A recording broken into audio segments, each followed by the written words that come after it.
All right. Hello, everyone. Welcome to Morbid Symptoms. I'm your host, Tara Van Dyke, and I'm very happy to shortly be joined with Alexander McKay from the Marxist Engels Lenin Institute, and Laura Jones, who is a longtime housing campaigner and also campaigner for independent Scotland.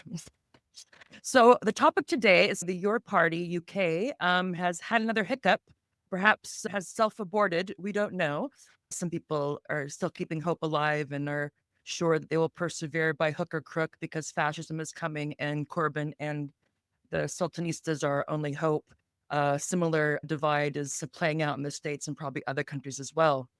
So before I bring up my guest, I'm going to introduce my extended metaphor for the Your Party. Is it a stillbirth or was it a hysterical pregnancy? And for those of you who don't know, a hysterical pregnancy is when someone thinks they're pregnant or so convinced that they're pregnant that their body actually starts looking like they're pregnant. So they'll start to get the belly. It can even happen to men. So there you go, trans ladies.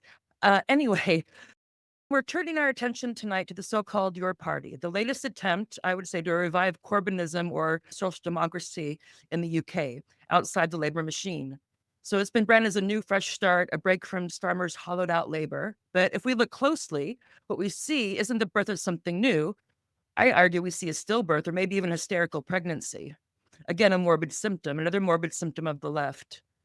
So this metaphor is deliberate. And if anybody who's watching has had a stillbirth, I apologize. I mean it in the metaphorical sense. Um, Obviously. So a stillbirth means something has gone through the motions of development. It shows signs of life. It excites expectations, but then it arrives stillborn. So your party emerged with a massive online enthusiasm, as I recall. So tens of thousands signing up in hours after Zara Sultana broke with the Labour Party and announced that her and Jeremy Corbyn were going to be, the new face or the new left, new old left, old new left. I don't know. Maybe Alex and Laura can shed some light on that. So within a couple of weeks, what was it? 800,000 people registered their enthusiasm for this new political venture. Yet the embryo was malformed from the outset, I would argue. Instead of developing the organs of class politics, it's inherited the same congenital defects that plagued Corbynism the first time and plague the Labour Party still to this day, which we'll get into more later, when we look at both the internal contradictions that have killed this in the womb, so to speak, as well as the external forces that make it an odd vehicle to pin all our hopes on, or even some of our hopes on.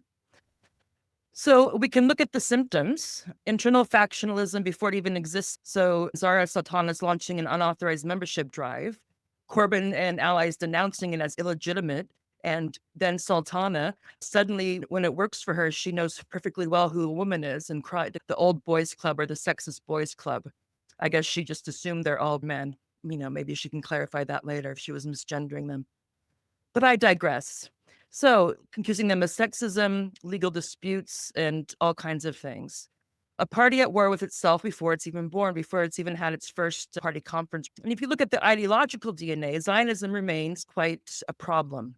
I wanted to share a bit of Alexander's and Clarenberg's interview with Professor Miller yesterday. Basically, there's a lot of so-called liberal Zionists, that's still a thing, in and around, especially the Corbyn wing or faction of that party, and also various state operatives and intelligence people and whatnot. So I'll encourage all of you to go check out On Decline and Fall. I'll put the details of that later in the video thing. And I will ask Alexander his thoughts on what Professor brought to the table to understand some of the things that are causing problems beyond membership squabbles. Then, of course, good old Sultana, we have the gender. She's still with the trans woman or woman, and apparently was told anybody who doesn't agree with that or isn't willing or really excited about um, foregrounding that has no place in your party. So your party with an asterisk. So yes, there's a feeling, there's a vibe, there's a mailing list, but it has not made it to term. And I don't think it will make it to term. And if it does, it'll be some sort of undead, old wine, slightly younger bottle type of thing, nothing new, certainly nothing that can rise to the occasion. So after we get through what happened and why, both the internal divisions and the broader political and economic climate, we'll want to get into what this tells us. Yeah. So what can we learn from this hysterical political party or stillbirth. So it's not just about your party or even just about British. There's a left in general. I think this is just one in a long line of morbid symptom that is telling those of us who belong to this thing called the left that what we've been doing isn't working. And perhaps there's things that we're cramming together that ought not to be, and that will keep on crashing on the same waves, the same rocks over and over again. Maybe one day we'll figure it out.